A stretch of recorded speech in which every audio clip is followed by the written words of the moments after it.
prepare seu coração. A partir de agora, programa Bíblia Sem Arrodeio. E falou o leproso: se o Senhor quiser, pode me purificar. Jesus estendeu a mão e disse: quero ser limpo. E ele foi curado. A palavra de Deus de forma simples e objetiva. Como Jesus é, sem arrodeio. Como a Bíblia é, sem arrodeio. Comunicação, irmão Gilvan Silva. Dia a dia Cristo está comigo, me dá paz no meio do terror. Meu irmão, minha irmã, que Deus mantenha viva sua esperança em dias melhores. Sou o irmão Gilvan Silva e este é o programa Bíblia Sem Arrodeio. Salvo as devidas proporções, faço minhas as palavras de Samuel, o profeta. Longe de mim pecar contra o Senhor, deixando de interceder por vós.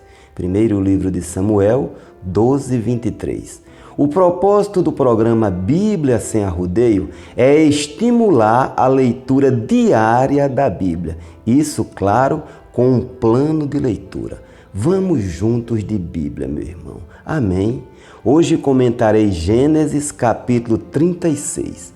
Este capítulo faz uma ponte na integração das histórias dos patriarcas da aliança, Abraão, Isaque e Jacó, com a história de José, o filho predileto de Jacó, que vai até o final de Gênesis, exceto o capítulo 38, que narra o incesto de Judá com Tamar, sogro e nora. Para ele, um incesto involuntário. Veremos neste capítulo os descendentes de Esaú e a mudança definitiva deste com tudo que tinha para as montanhas de Seir, após a morte de Isaque. Gênesis 36, do 1 ao 43.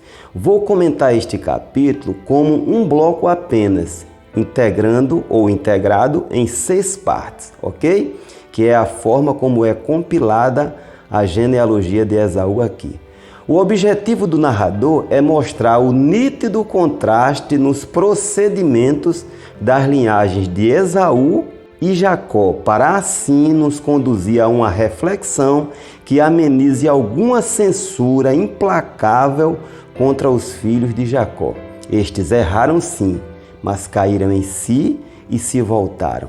Já a descendência de Esaú fez oposição histórica e ferrenha ao povo de Deus, Israel.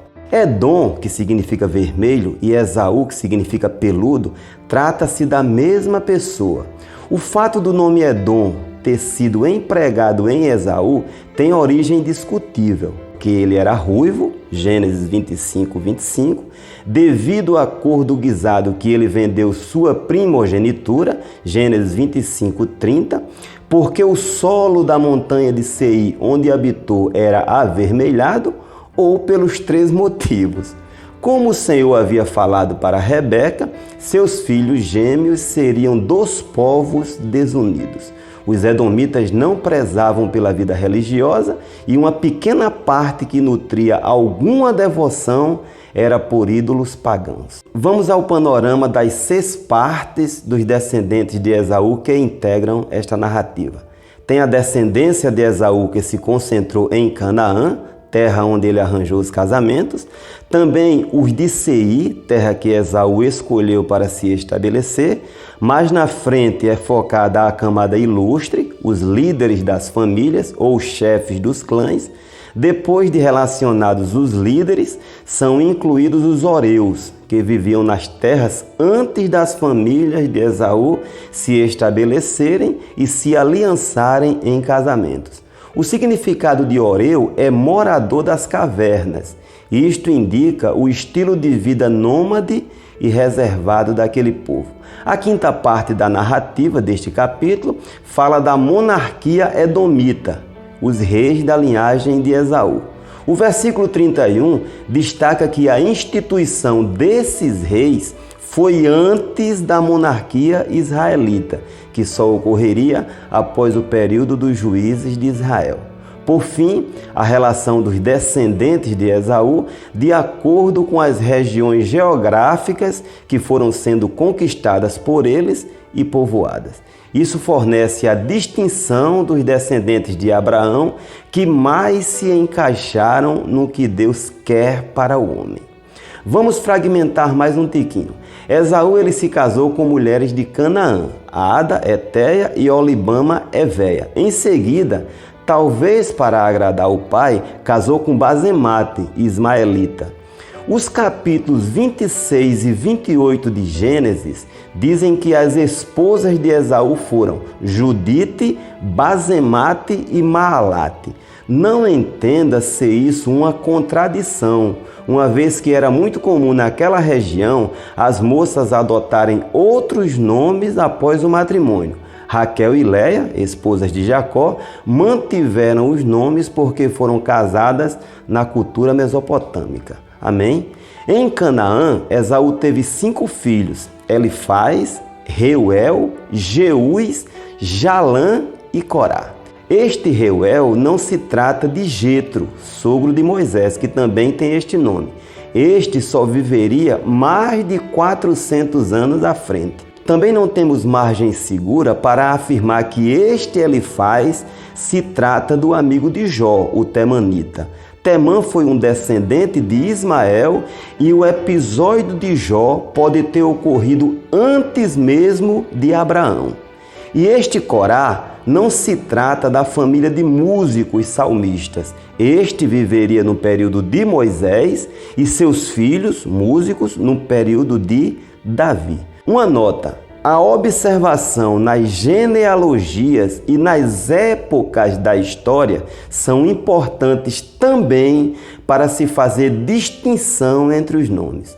Para se evitar de misturar nomes, temos os dicionários bíblicos que enumeram os personagens com as devidas distinções. Esaú e Jacó, eles foram crescendo muito no sentido econômico e as terras se tornaram insuficientes para seus rebanhos, que acabaram se aglutinando na área disponível para pastagem. Esaú, que sempre foi resoluto, às vezes esta característica de personalidade o levou a não refletir nas ações, ele tomou a iniciativa e se mudou definitivamente com tudo que tinha para Seir.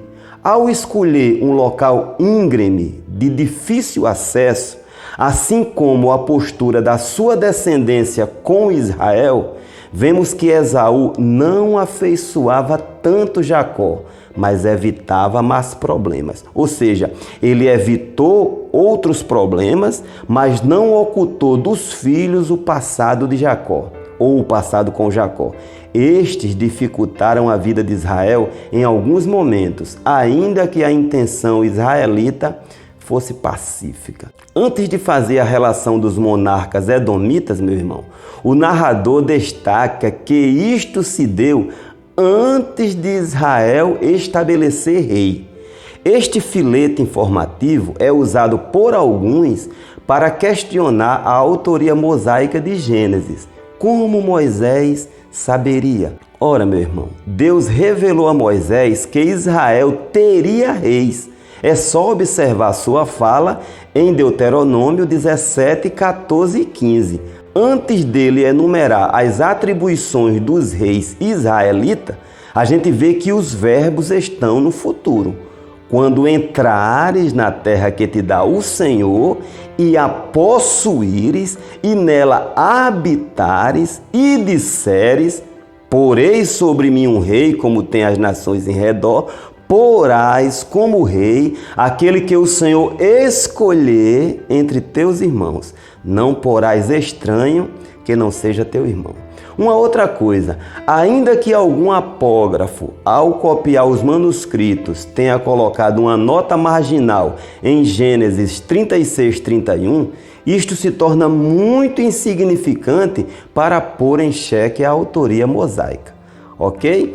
Ainda no assunto monarquia edomita, a separação para exercer a monarquia era diferente dos judeus. O destaque dos homens na área econômica sobrepunha a primogenitura e os tornava reis, muito semelhante ao sistema nimrodiano que eu comentei no capítulo 10. Uma observação final, meu irmão. Moisés foi um forte admirador de José e fez justiça às suas posturas como homem e líder.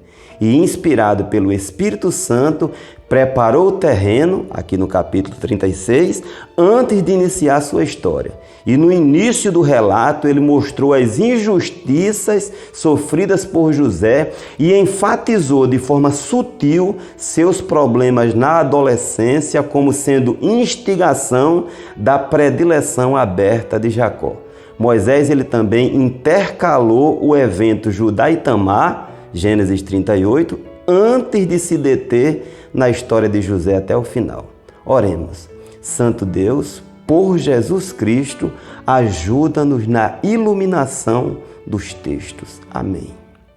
Dia a dia Cristo está comigo, me dá paz no meio do terror.